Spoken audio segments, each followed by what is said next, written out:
Вы правильно организовали работу, да? Приставили лестницу вон туда, в конструкциям залезли, ее там лентой закрепили. Человек, который там стоял в привязи, к ней пристегнулся, его, не знаю, ударил электротоком, вот он там теперь висит. Второй, по правилам, должен его оттуда снять в течение 10 минут, ребятки. 10 минут. Вы думаете, что вы снимете? Я уверен, что нет. И это опять ваша проблема. Это ваше руководство должно написать и ознакомить вас как минимум с планом спасательных работ и эвакуации, да, то есть что делать с этим парнем, который вот сейчас там на коммуникациях висит. Потом с вами должны провести тренировки, как вы оттуда его будете снимать, потому что у вас, если я вам просто сейчас расскажу, что делать, вы никогда все равно не сделаете.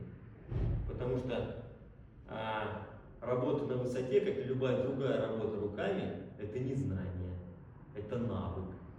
Да? А навык это когда вы что-то делаете руками.